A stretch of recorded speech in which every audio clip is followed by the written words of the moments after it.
Hello from Northern Michigan. My name is John Merchant. I'm a singer-songwriter, guitarist, big fan of the demo video.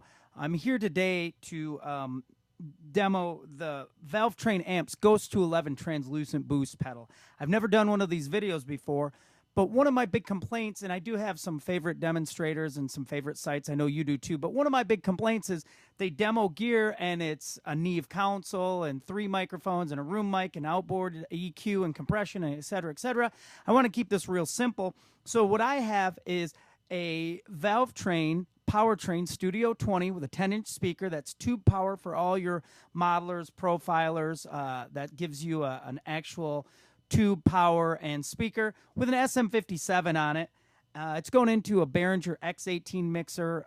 Everything's off, so I'm just using it to, get my voice and the amp here.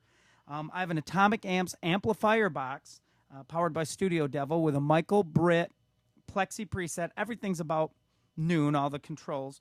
And then, of course, I have the ValveTrain Ghost 211 pedal that I think is a misunderstood and maybe even an underappreciated pedal. I'm using it to hit the front of the firebox. So you would use it. That's how you would use it. I have a plexi back here that you can see. That's how I use it in that application as well. So let's hear it. This is just the firebox.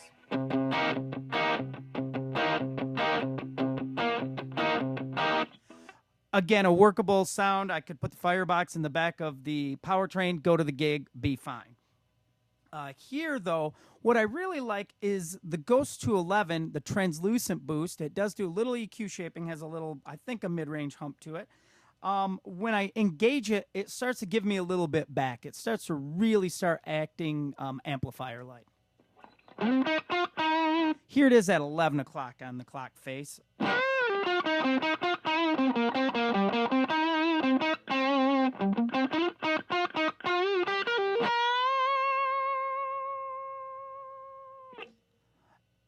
It starts to give back. That's a friend of mine described it as that. That's very well. It starts to give back to you. It starts to make things work a little easier for you. Here it is at 12 o'clock.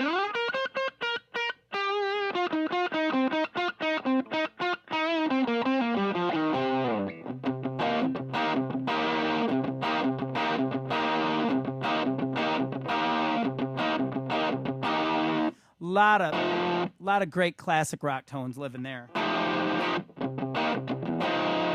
I'm going to try not to make noodle soup for you or goof around too much. Here it is at about 2 o'clock.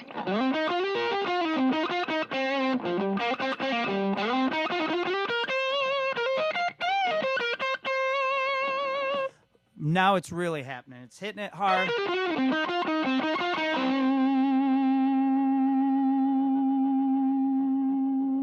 I'm getting that amplifier-like richness without getting the floppy muddiness where I can't cut through a mix. That's because it's a translucent boost. That is that EQ shaping helping me from either a lot of boost pedals, you'll notice they either completely wash your sound out. They're too thin to even be workable, or they get real mushy and muddy. The Ghost 211 doesn't do that. It keeps, through its entire range of settings, it remains really musical and touch-sensitive. I like that. So here we are at about 3 o'clock.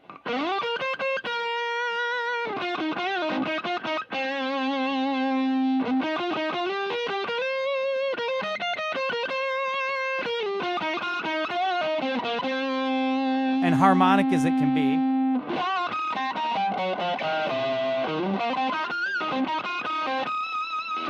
Les Paul Jr., P90 stuck to a plank of wood with some strings. Simple.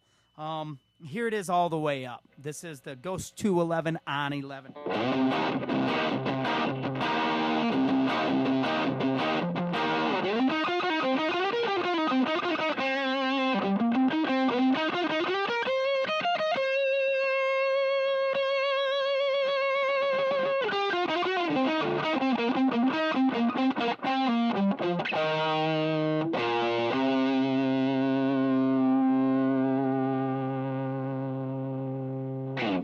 The Ghost 211 pedal. Check it out. Pick one up for yourself. It gives you your tone.